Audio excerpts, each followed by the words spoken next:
retrievals, Hangar 18, and reverse engineering alien technology at Wright Patterson AFB. If you want to know the truth about UFOs, Wright Patterson is the place to go. Dennis Balthazar. One very interesting fact about Wright Patterson concerns politician Barry Goldwater, when he was senator of Arizona in the 1960s. On more than one occasion he told the story of being denied access to view the secret, underground facilities at the base.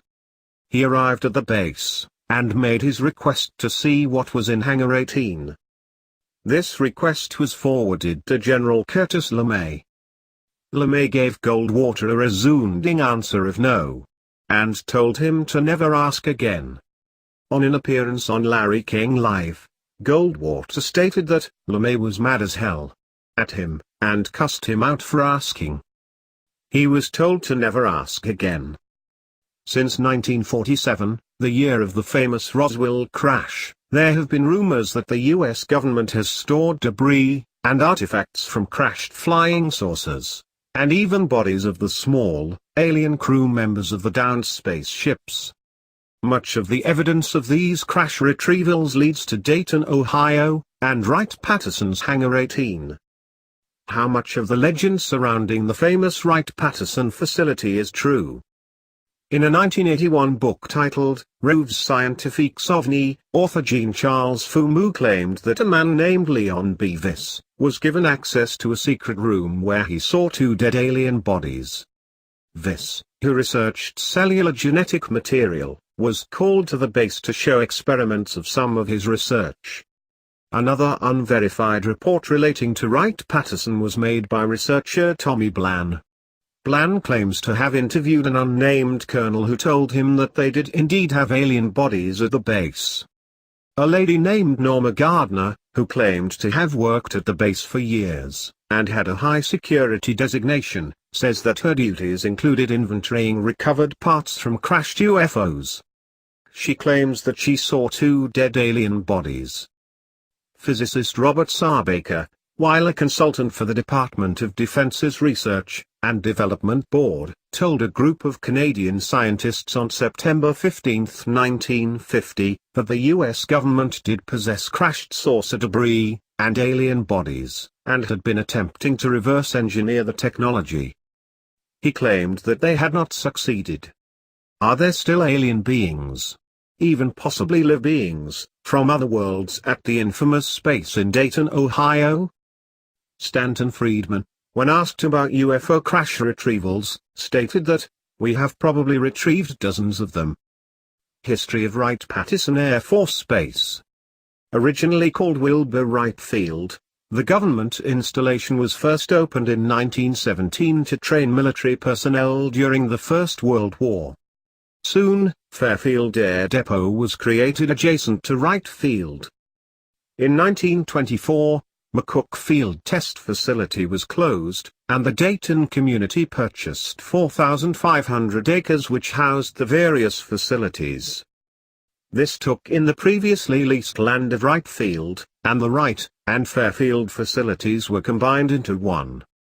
The newly created facility was named after the innovators of flight, the Wright brothers. On July 6, 1931, the area east of Huffman Dam, which included Wilbur Wright Field, Fairfield Air Depot, and the Huffman Prairie, was renamed Patterson Field. This was to honor the memory of Lieutenant Frank Stewart Patterson.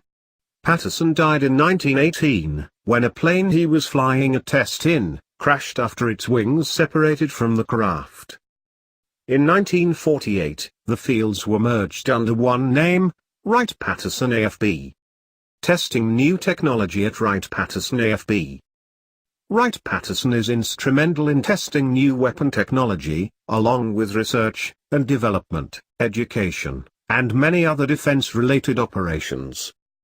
It is the home of the Air Force Institute of Technology, supporting the Air Force and the Department of Defense. The USAF's National Air and Space Intelligence Center is also part of Wright Patterson. Reverse engineering foreign technology at Wright Patterson. The base was well known for reverse engineering of foreign government aircraft during the Cold War. The base expertise in the disassembly and recreation of MiG fighters has only enriched the theories that alien craft have been studied there. The workforce is estimated at 22,000, giving us an idea of the massive amount of work being done at the base. Roswell, and alien craft retrievals. Wright Patterson is most well known for its connection to the Roswell crash, although links can be made to other crash retrievals. Several eyewitness accounts of military personnel, and even civilian workers who handled debris from the Roswell crash, and saw bodies of creatures not of our world give us a very plausible Wright-Patterson connection to the study of alien technology and physiology. The same day that the famous Roswell headlines ran in newspapers around the world, there was an enormous amount of activity at the Roswell base. Some debris from the crash, and possibly alien bodies were sent to Ft. Worth, Texas. It is now commonly accepted by researchers that before the Ft. Worth flight, another flight to Wright-Patterson had already taken place, carrying debris and alien bodies. This shipment was secretly stored and studied in the infamous Hangar 18. Were aliens and their technology stored and studied in Hangar 18? UFO researcher Thomas J. Carey, co-author of Witness to Roswell, states that we believe some of the stuff was loaned around, but the main repository was the Foreign Technology Division at Wright-Patterson. We've heard stories over the years of people who say that they're still trying to figure out what that stuff is. Could this alien material and technology be so advanced that even after many years of study by our best scientists, they still fall short in understanding the secrets behind it? If scientists could have unlocked even some of the technological advancements of the ship's inner workings and navigational systems, could it not have been the creative impetus behind the stealth series of aircraft, and the seemingly rapid advancement of our weapons technology in the last 50-plus years? Retired Air Force Captain Robert Collins, who spent 6 years at Wright-Patterson's FTD, stated that, "I'm convinced that stuff that was recovered from Roswell and other crashes were put in those vaults." Eyewitnesses and investigators. Much of the eyewitness testimony concerning the secrets of Wright-Patterson comes to us from military personnel, children of eyewitnesses, close friends, and co-workers of those intimately involved with crash debris wreckage, or alien bodies. Some of these stories have only emerged in the last few years. A Canadian ufologist related the following account. He received it first-hand from a gentleman whose father served at Roswell. The man's story begins in 1957. He and his father went to see the sci-fi classic, Earth vs. the Flying Saucers. After the movie had ended, they began their journey home. As they drove along, he noticed that his father was uncharacteristically quiet. Finally, the silence was broken when his father said, "They were too big." This was obviously a reference to the aliens depicted in the film. The man's father then told his long-kept secret. In 1947, he had been stationed at Wright Field. He was a member of a film unit there. One day, he and a fellow worker were summoned by an officer to get their 16mm movie cameras and follow him. The two workers were led by the officer to a heavily guarded airplane hangar, more than likely Hangar 18, although the man's father did not say. Inside the hangar, they were shocked to see a badly damaged, circular spacecraft. There was debris from the UFO wreckage scattered over a large area, on a canvas top. The officer instructed the two cameramen to take film of anything and everything in sight. The two men discharged their duties in due fashion. Upon finishing this first assignment, they were then summoned to the very rear of the hangar. They were taken inside of a refrigeration unit there.